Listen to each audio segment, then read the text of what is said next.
ಕಾರ ಹುಣ್ಣೆ ನಿಮಿತ್ತ ಏನು ಹಿಂದೂಗಳು ತೆಗೆದಂತಹ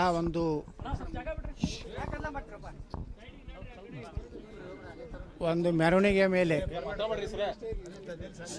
ಅಮಾಯಕ ಯಾವುದೇ ರೀತಿ ಪ್ರಚೋದನೆಕಾರಿಯಾಗಿ ಯಾವುದೇ ಒಂದು ಘೋಷಣೆ ಕೂಗದೆ ಸುಮ್ಮನೆ ಶಾಂತವಾಗಿ ಕಾರ ಹುಣ್ಣೆ ಕಾರ್ಯಕ್ರಮದಲ್ಲಿ ಭಾಗವಹಿಸಿದಂಥ ಜನರ ಮೇಲೆ ದಿಢೀರ್ನೆ ಮುಸ್ಲಿಂ ಮತಾಂಧರು ಅಮಾನವೀಯ ರೀತಿಯಿಂದ ದಾಳಿ ನಡೆಸಿ ಸುಮಾರು 6 ಜನ ಅವರಿಗೆ ಅವರು ಸಂಗ್ರಹಿಸಿ ಇಟ್ಟಂತಹ ಕುಡುಗೋಲು ಮತ್ತು ಅನೇಕ ಅಸ್ತ್ರಗಳನ್ನು ಉಪಯೋಗ ಮಾಡಿ ವ್ಯವಸ್ಥಿತವಾಗಿ ಹಿಂದೂ ಹಬ್ಬಗಳ ಮೇಲೆ ದಾಳಿ ಮಾಡಬೇಕು ಅನ್ನೋಂಥ ಪೂರ್ವ ನಿಯೋಜಿತವಾಗಿ ಕಾರ್ಯವನ್ನು ಮುಸ್ಲಿಮರು ಮಾಡಿದ್ದಾರೆ. ಇದರಿಂದ ಈ ಊರಿನಲ್ಲಿ ಆಗಲಿ ಒಟ್ಟಾರೆ ಈ ರಾಜ್ಯದಲ್ಲಿ ಹಿಂದೂಗಳ ಹಬ್ಬಗಳ ಮೇಲೆ ಕಲ್ಲೆಸೆಯುವುದು, ಪೆಟ್ರೋಲ್ ಬಾಂಬ್ ಹಾಕುವುದು ಮತ್ತು ಮಾರಕಾಸ್ತ್ರಗಳಿಂದ ದಾಳಿ ಮಾಡುವುದು ಬಹಳಷ್ಟು ಹೆಚ್ಚಾಗಿದೆ. ಅವರಿಗೆ ಭಯ ಇಲ್ಲ, ಅವರಿಗೆ ಸರ್ಕಾರದ ಬೆಂಬಲ ಇದೆ ಅನ್ನೋಂಥ ಕಾರಣದಿಂದ ಈ ರೀತಿ ಪಶ್ಚಿಮ ಬಂಗಾಳದ ಮಾದರಿಯಲ್ಲಿ ಇವತ್ತು ಕರ್ನಾಟಕದಲ್ಲಿ ಇವರ ಗುಂಡಾಗಿರಿ ದಬ್ಬಾಳಿಕೆ ನಡೆದಿದೆ. ಪೊಲೀಸ್ ಇಲಾಖೆಯವರು ಸಾಕಷ್ಟು ಒಳ್ಳೆಯ ಕೆಲಸ ಮಾಡಿದ್ದಾರೆ. ಸಂಬಂಧಪಟ್ಟಂಥ ಅಪರಾಧಿಗಳನ್ನ ಹಿಡಿದಿದ್ದಾರೆ. ಯಾರು ಆ ತಪ್ಪಿತಸ್ಥರು ಅನ್ನೋದು ಕ್ರಮ ತಗೋತಾ ಇದ್ದಾರೆ. ಇಲ್ಲಿ ಊರಿನ ಜನ ಎಲ್ಲರೂ ಪೊಲೀಸರ ಕ್ರಮದ ಬಗ್ಗೆ ಯಾರ್ದು ಒಂದು ನಕಾರಾತ್ಮಕ ಇಲ್ಲ. ಆದರೆ ಅದು ಮುಂಜಾಗ್ರತವಾಗಿ ಏನು ಅವರು ಮಾಡಿದಂಥದ್ದು ಅನಿರೀಕ್ಷಿತವಾಗಿ ನಮ್ಮ ಹಿಂದೂಗಳು ಇವತ್ತು ಯಾವುದೇ ಹಬ್ಬ ಹರಿದಿನಗಳಿದ್ದಾಗ ಮಸೂತಿಯಿಂದ ಈ ರಾಜ್ಯದಲ್ಲಿ ಮದ್ದೂರಿನಲ್ಲಿ ನಾನು ನೋಡಿದ್ದೇನೆ, ಮೊನ್ನೆ ಆಳಂದದಲ್ಲಿ ಈಶ್ವರ ಲಿಂಗದ ಮೇಲೆ ಉಚ್ಚಿ ಒಯ್ಯುವಂಥದ್ದು, ಮೂತ್ರವನ್ನು ಮಾಡುವಂಥದ್ದು ಕೆಲಸನೂ ಮಾಡಿದರು. ದುರ್ದೈವ ಅಂದರೆ ಅವ್ರನ್ನ ನ್ಯಾಯಾಲಯದಿಂದ ಮುಕ್ತ ಮಾಡಬೇಕಂತ ಹೇಳಿ ಈ ಸರ್ಕಾರ ಬಿ ರಿಪೋರ್ಟ್ ಹಾಕ್ಬೇಕಂತೇಳಿ ಕೋರ್ಟಿಗೆ ಇದನ್ನು ತನ್ನ ಕ್ಯಾಬಿನೆಟ್ನಲ್ಲಿ ನಿರ್ಣಯ ಮಾಡಿತು. ಏನೋ ಒಬ್ಬ ಹಿಂದೂ ಕಾರ್ಯಕರ್ತರು ಗಿರೀಶ್ ಭಾರದ್ವಾಜ್ ಅನ್ನೋರು ಹೈಕೋರ್ಟಿಗೆ ಹೋದರು. ಹೈಕೋರ್ಟ್ ಇವತ್ತು ತಡೆಯಾಜ್ಞೆ ನೀಡಿದೆ. ಇದನ್ನೆಲ್ಲ ಕಾನೂನು ಸುವ್ಯವಸ್ಥೆ ಕರ್ನಾಟಕದಲ್ಲಿ ಸಂಪೂರ್ಣ ಹದಗೆಡ್ತಾ ಇದೆ. ಪೊಲೀಸರಿಗೆ ಮುಕ್ತವಾದಂತಹ ಅಧಿಕಾರ ಇಲ್ಲ. ಅವ್ರು ಏನೇ ಮಾಡಿ ಅದನ್ನು ಹತೋಟಿ ತರಲಿಕ್ಕೆ ಮತ್ತು ಕ್ರಮ ತಗೋಬೇಕಂದ್ರೆ ನಿರಂತರವಾಗಿ ಕಾಂಗ್ರೆಸ್ಸಿನ ಒಂದು ಏನು ಹಸ್ತಕ್ಷೇಪ ಪೊಲೀಸ್ ಇಲಾಖೆಯಲ್ಲಿ ಅತಿಯಾಗಿದೆ. ನಮ್ಮ ಗೃಹ ಮಂತ್ರಿಗಳಿಗೆ ಅವ್ರ ರಾಜ್ಯದಲ್ಲಿ ಏನು ನಡೀತಾ ಇದೆ, ಯಾವ ರೀತಿ ಲವ್ ಜಿಹಾದ್ ಆಗ್ತಾಯಿದೆ, ಹಿಂದೂಗಳ ಮೇಲೆ ಹತ್ಯೆ ಆಗ್ತಾಯಿದೆ, ಹಿಂದೂಗಳ ಮೇಲೆ ಚಾಕು ಚೂರಿಯಿಂದ ಇರಿಯುವಂಥ ಕೆಲಸ ಆಗ್ತಾಯಿದೆ, ಇದನ್ನೆಲ್ಲ ನೋಡಲಿಕ್ಕೆ ಅವ್ರಿಗೆ ಸಮಯ ಇಲ್ಲ. ಅವ್ರು ಬರೀ ಆರ್ ಎಸ್ ಎಸ್ ಅವರು ಬಸ ಮಕ್ಕೊಂಬಂದೂ ಆರ್ ಎಸ್ ಎಸ್ ಅಂತೇಳಿ ಮಕ್ಕೋತಾರೆ. ಕನಸಿನಾಗೂ ಆರ್ ಎಸ್ ಎಸ್ಸು, ಮುಂಜಾನೆ ಮೋತಿ ತಕ್ಕೊಂಡ್ಕೊಳ್ಳೇನೆ ಆರ್ ಎಸ್ ಎಸ್ಸು.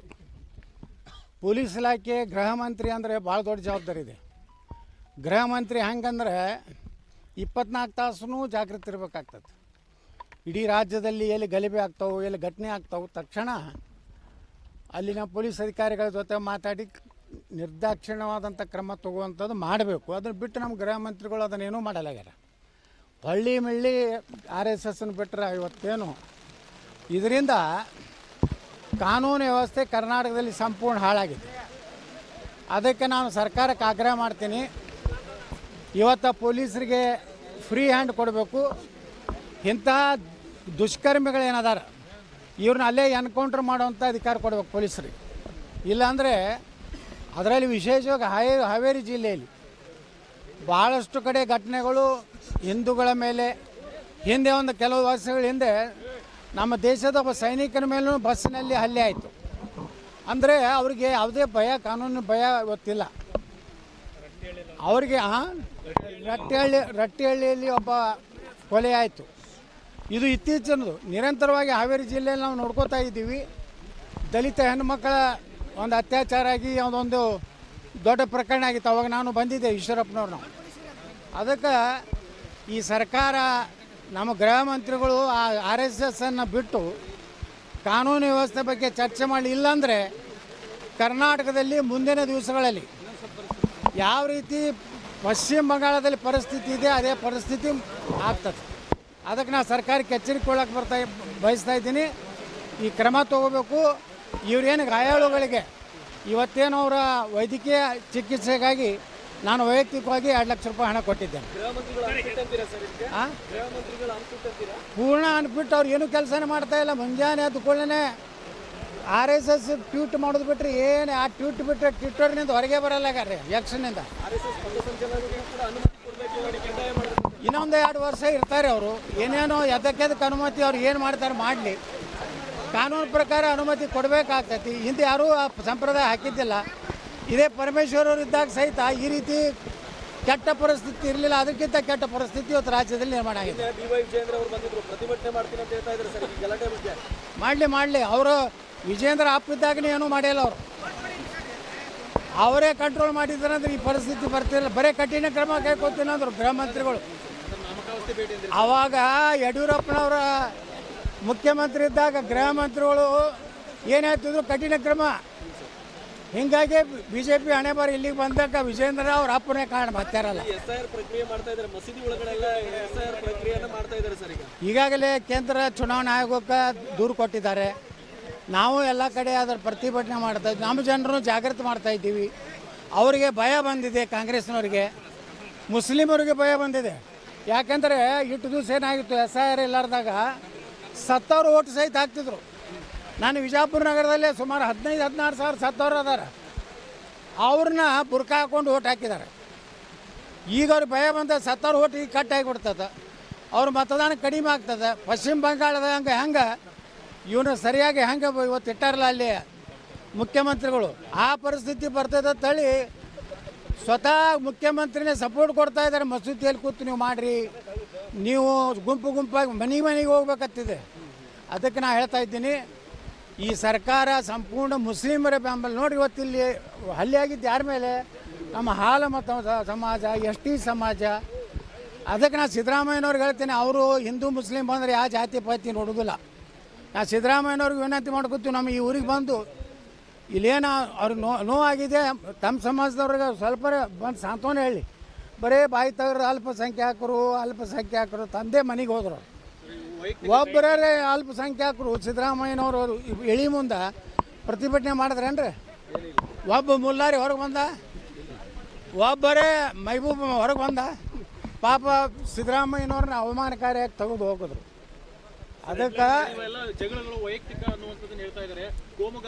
ಇದು ಕೋಮುಗಲಭೆ. ನಮ್ಮ SP ಅವರು ಇದನ್ನು ತಿದ್ದುಕೋಬೇಕು. ನಾವು ಅವರ ಇಲ್ಲಿಯ ಅಧಿಕಾರಿಗಳೇನಿದ್ದಾರೆ, ಲೋಕಲ್ ಪೊಲೀಸರು, ಅವರು ಎಲ್ಲರೂ ಒಳ್ಳೆ ಕೆಲಸ ಮಾಡಿದಾರೆ, ಎಲ್ಲ ನಮ್ಮ ಇಲ್ಲಿಯ ಜನನೂ ಒಪ್ಕೋತಾ ಇದ್ದಾರೆ.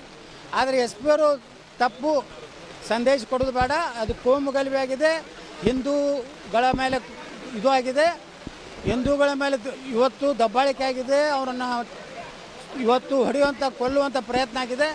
ಇದನ್ನು ಕೋಮುಗಲಭೆ ತಳ್ಳನೇ ಟ್ರೀಟ್ ಮಾಡಬೇಕು.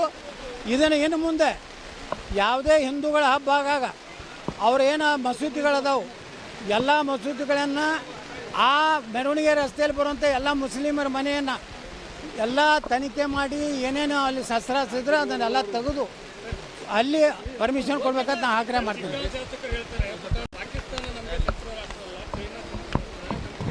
ವೇದಿಕೆ ಭಾಷಣದಲ್ಲಿ ಹೇಳಿದ್ದಾರೆ ಸರ್. ಅವರ ಪಾಕಿಸ್ತಾನದವ್ರು ಯಾವ್ದಾರು ಅವ್ರು MLA. ಪಾಕಿಸ್ತಾನ ಪ್ರೀತಿ ಐತೆ ಅಂದರೆ ಪಾಕಿಸ್ತಾನಕ್ಕೆ ಊಟದವ್ರು ಹತ್ತು ತಿಳ್ಕೊಬೇಕು ನಾವು. ಪಾಕಿಸ್ತಾನನೇ ನಮ್ಮ ಜಗತ್ತಿನಾಗ ಮೊದಲೇ ವೈರಿ ಪಾಕಿಸ್ತಾನ ಭಾರತಕ್ಕೆ. ಚೀನಾ 2ನೇ ವೈರಿ. ಅವರು ತಮ್ಮ ಜಾತಿಯ ಪ್ರೇಮ ಎಷ್ಟಿದೆ ನೋಡಿ, ಮುಸ್ಲಿಂ ಪ್ರೇಮ. ಅವ್ರು ತಮ್ಮ ಪಾಕಿಸ್ತಾನ ಬಿಟ್ಟು ಕೊಡೋದಿಲ್ಲ. ಅದಕ್ಕೆ ಸಿಗ್ಗಾಂವ್ ಜನರಿಗೆ ಗೊತ್ತಾಗಬೇಕು, ಮುಂದಿನ ಸಲ ಪಾಕಿಸ್ತಾನ ಸೋಲಿಸ್ಬೇಕಂತ.